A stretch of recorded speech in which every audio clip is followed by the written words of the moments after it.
I'm Chaplain Dennis Keith Hale, and I can change your life forever.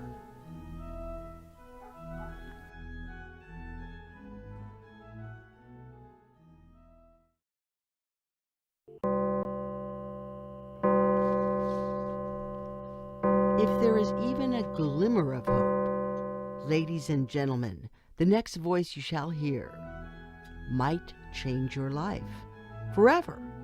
Please make a place in your life for spirituality, and please welcome at this time, stepping into the spotlight, won't you please make welcome, live direct from the music sanctuary of the Lighter Than Air Ministries.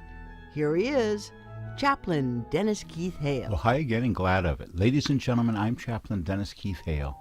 I'm coming to you from our Lighter Than Air Ministries, a ministry unlike any other in the entire world. Thank you for joining us here. Each week I get together and I speak with people who are part of our ministry. And while we are an electronic ministry, I'm always amazed at how well versed the people who are part of this ministry are in spiritual questions and the spiritual life. You have a much fuller life if you have a spiritual life. You have a life that includes so many things besides yourself. For you see, when you get all wrapped up in yourself, you make a very small package.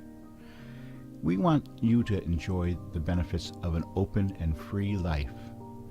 If you're weighed down by the constraints of society, if you're, like most people, burdened by the lack of financial success, if you didn't win the lottery of birth and you had no parents to leave you anything, our parents who worked so hard, our parents who were survivors of a depression and a world war and a couple other ones too,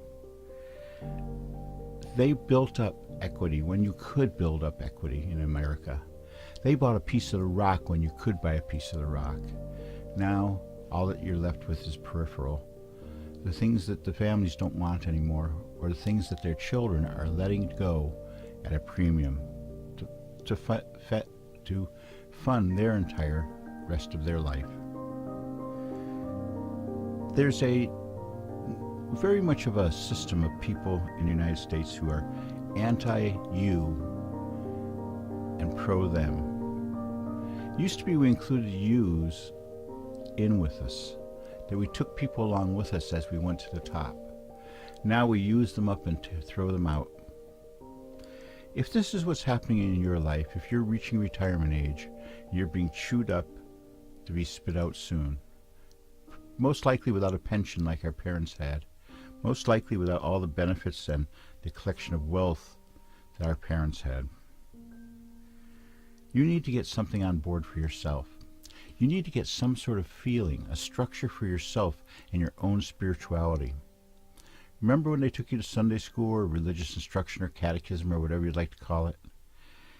They were trying to foster a belief in you of having a core with faith involved. Well, what happened was they educated us so well that we didn't need this sort of reinforcement. They brought along electronics, radio, television, computers, all these things which decentralize our need to be part of a activity like a club or an afternoon get-together. When I was a kid, I remember very well my parents making me watch Bishop Sheehan. He was a Catholic clerical fellow who would go on television and explain life to us. My parents didn't watch it. They would have me and my brother watch it, but they thought they were doing something towards our religious education, I guess. They sort of waved their hand at it. So I'm coming to you now to ask you to include a spiritual life in your life. I'm coming to you now to answer all the people who come to this ministry begging for direction, the people who come to this ministry asking that only we include them. Yes, include them. It's our pleasure and honor to do so. But first I want to say to you that it's a benefit for themselves. If you have a spiritual life, you're happier. If you have a spiritual life, you are understanding of how life needs to be lived. You see, when you have a moment to think, just a moment, just 1 hour a week, your life is better. You have to try it and see. All those years of people going to church must have had something going for it. Of course, most of them were frightened of damnation, that if they didn't go, they would be cast into the flames of hell. Yes, even I was subject to that. Going to Sunday school and catechism when I was a kid, I still remember that I was in some way bad and I needed to be renovated. Oh, maybe they had something there, huh? Slap that over there. So, I'm asking you to please, I'm begging you to please do something for yourself. Because you see, when you're happy, everyone else is happy. All the people around you are happier. You're more fun to be with.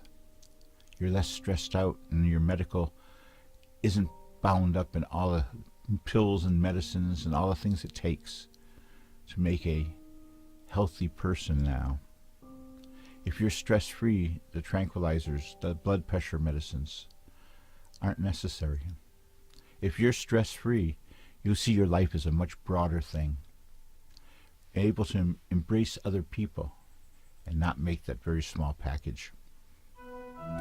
I hope that you'll think about what I've said during the next week. We come to you once a week in our show, The Spiritual Side of Cannabis, because we know it's a public service for us to reach out to you and explain how wonderful life can really be.